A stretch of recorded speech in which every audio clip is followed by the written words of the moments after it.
أيضا أريد أن أشير إلى قضية فتاة الاغتصاب التونسية. ستكون طبعا معنا من تونس آمنة الزهيني محامية الفتاة المغتصبة. سنعود إليك، ولكن سنعرف طبعا في هذا الخبر والتقرير عن قضية الاغتصاب، ثم نعود إليك سيدة آمنة. إذن أثارت قضية فتاة تونسية تعرضت للاغتصاب من قبل رجال أمن تونسيين جدلا واسعا في الأوساط الإعلامية والحقوقية وحتى السياسية، وذلك بعد أن أخذت القضية بعدا آخر تحولت فيه الفتاة من ضحية إلى متهمة. كيف؟ نتابع. هي جريمة اغتصاب تحولت إلى متهمة في أروقة المحاكم التونسية، أثارت قضيتها جدلا واسعا تخطى الإعلام ومواقع التواصل الاجتماعي ليصل إلى قبة المجلس الوطني التأسيسي. اليوم الصباح يقع الاتصال بي من قبل فتاة تونسية وقع اغتصابها من طرف زوز أعوان أمن في عين زغوان. الحقيقة ممارسات وحشية. وبحسب رواية الفتاة المغتصبة تعود القضية إلى ليلة 3 من شهر سبتمبر، وتحديدا عند منتصف الليل، عندما كانت الضحية تستقل سيارة برفقة خطيبها في حدائق قرطاج. حينها اقتربت منها سيارة مدنية نزل منها 3 رجال شرطة بلباس مدنية.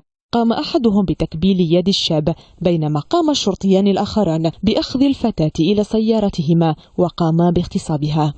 وعلى خلفية الحادثة تم إيقاف الأمنيين ال3 على ذمة التحقيق، إلا أن القضية دخلت منعطفا جديدا بعد أن اتهم قاضي التحقيق الفتاة المغتصبة بإتيان فعل فاضح، وهو ما اعتبر بحسب محامين تهمة لجأ إليها أعوان الأمن لتبرير فعلتهم في ظل غياب شهود عيان. الأمر الذي أثار استهجان جهات حقوقية وإعلامية شنت حملة على الحكومة التونسية باعتبار المغتصبين من رجال الأمن، وطالبت بإيقاف كل الضغوط المسلطة على الضحية والابتعاد عن كل أساليب التشفي والترهيب. القضية تفاعلت بقوة على مواقع التواصل الاجتماعي التي ضمت دعوة إلى المشاركة السبت المقبل في مظاهرة بشارع الحبيب بورقيبة لمساندة الفتاة، ومظاهرة أخرى يوم الثلاثاء القادم تاريخ استئناف جلسة الاستماع إلى الفتاة الضحية من قبل المدعي العام. سهاب بن زموش، العربية. ومعنا من تونس آمنة الزهيني محامية الفتاة المغتصبة. أهلا بك أستاذة آمنة. أولا، لماذا تحولت الفتاة حقيقة من ضحية إلى متهمة؟ ما تفاصيل القضية؟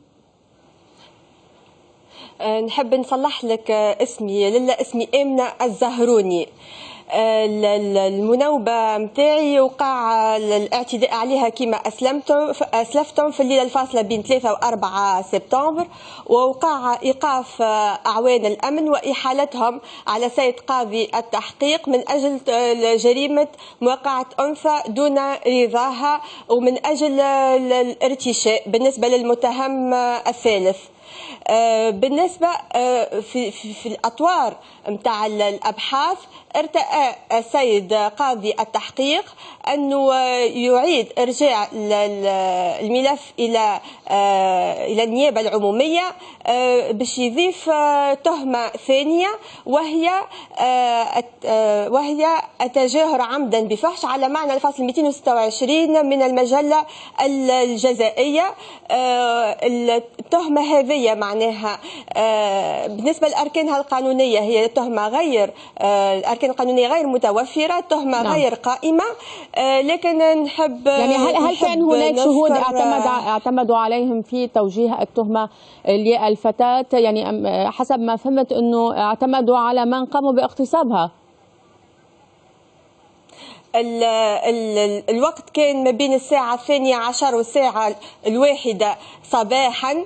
المكان كان مقفر تماما وما فيه حتى إنسان، معناها حتى كي اعتدوا عليها ما كانش فما إنسان لنجدتها أو لإنجاد الموكل. التهمة هذه هو وجهها قاضي التحقيق للموكلتي، لكن ما لا أساس لها، هو استشفها من خلال الأبحاث اللي قام بها، بناها على حسب ما توارد له أثناء البحث. طب أستاذ زهروني، ألم تعرض الضحية على طبيب شرعي لمعاناتها؟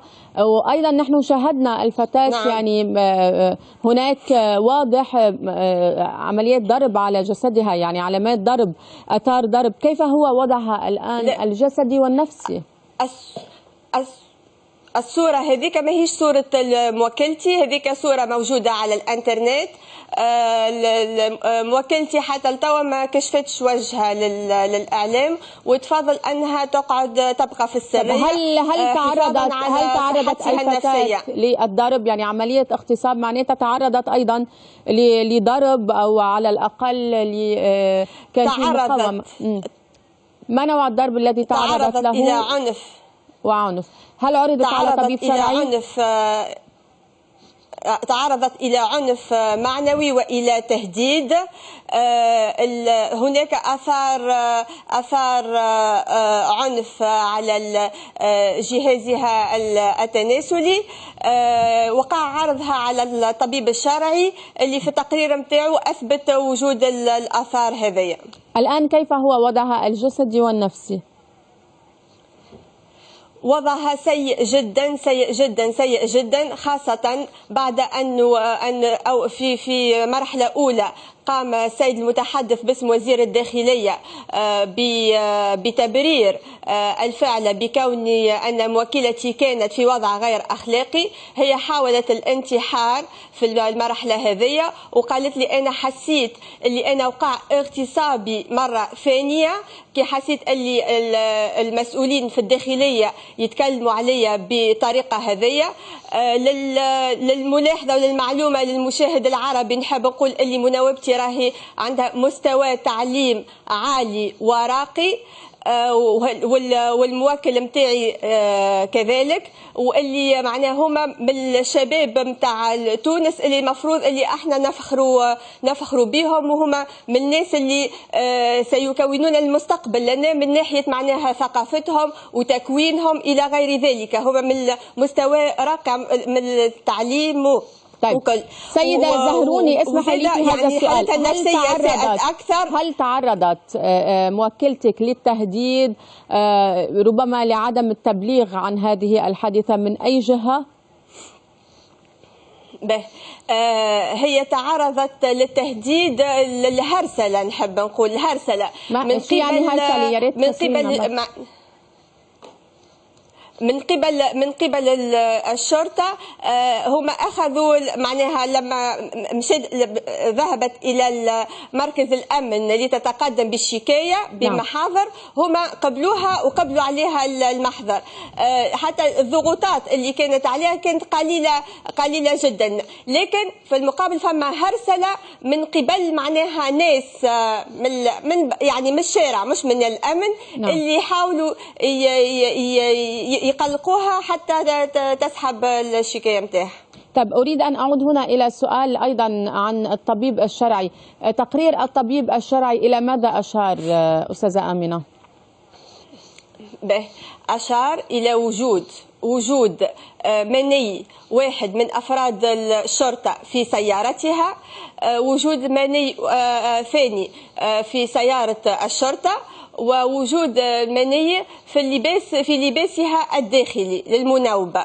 معنى هذا اثبت بالتحليل، إضافة إلى أنه انتم سيادتكم أشرتوا أنه وقع تكبيل الموكل في السيارة، لكن وقع ابتزازه. واحد من ثلاثة أعوان قام باصطحابه على متن، طلبوا منه أموال، وإلا فإنهم سيقع تلفيق قضية أخلاقية ومعناه مدة السجن 2 وطلبوا منه مبلغ 300 دينار، معناه حوالي 200 دولار. فقال أنه المبلغ هذا ما كانش عنده، وأنه ممكن أنه يتوجه للموزع الآلي للسحب.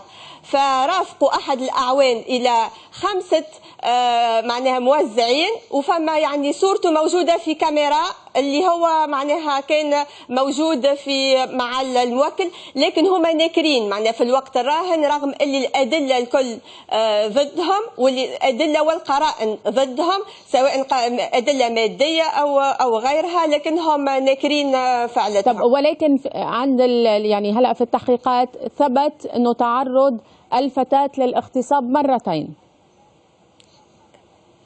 3 مرات. 3 مرات.